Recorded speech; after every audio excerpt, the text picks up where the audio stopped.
The thing that drew me to the music industry, I believe, was watching so many different artists like become who they are, like from jump.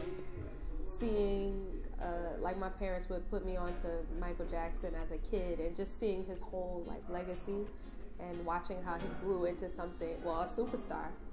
That kind of drew me to want to be a part of the music industry.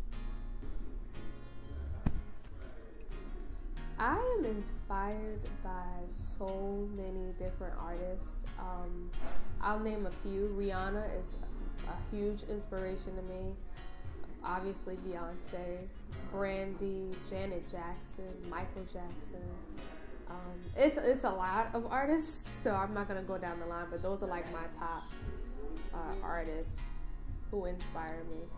But I will say some artists from right now who are inspiring. Her, SZA, yeah, those two are inspiring me right now. My creative process is kind of backwards. I write songs before I actually put them to a beat, like I write it out first. So I come up with a melody, and then I'm usually inspired by like life experiences.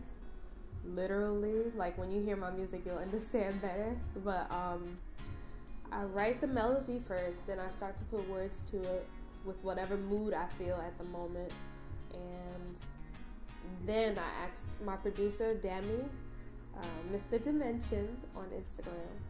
He puts music to it. I don't know how he does it, but it sounds like the music just belongs, you know, so that's how it kind of goes with me.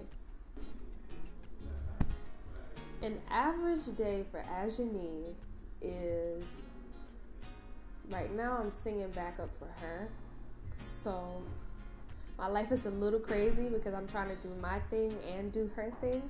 I'm loving it, but an average day is definitely call time at 1 p.m., sound check at 2, then makeup, hair, then the show at around like 7. That's pretty much my life right now. And then we get right back on the tour bus and we're to the next city, so yeah. I have a lot of hidden meanings behind my music. A lot of hidden names behind my music. So my project, the name of it, I don't know if I should give it up yet. I won't give it up, but the project is about all of the guys I've ever dated or dealt with who hurt me, who may have rejected me, or turned me away, or halfway loved me. I kind of put that all into my music, and literally, like, it's a person for every song. Like, I would name the songs by their name, but it's a little messy. So, yeah, there's definitely a lot of hidden meanings behind my music. My favorite part about doing this is probably the grind part. So the studio, like the road, being creative, coming up with ideas for merchandise, like just that type of stuff I love doing. My least favorite thing, y'all wouldn't believe it, but it's performing.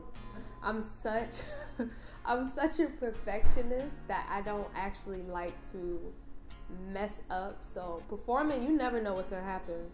Like, it can go great, or you can rehearse, and it can go sour. You just never know sometimes. So that's the iffy part. I think it's my anxiety, but I'm learning to like to be on stage and to like the fact that I can't control what's gonna actually happen. The advice I would give someone who wants to follow in my footsteps, I would have to tell you, I don't think you want to do that. I think everybody needs to find their own path. And I learned that measuring yourself up to other people, it'll make you feel worse. And everybody's time is their time. That's something that we have to learn. Like, God, He gives grace to all of us. So, like, if something doesn't happen when we expect it, we just have to know that God is in control of it. You know what I mean? So you can't really match yourself up to me, and I can't match myself up to you.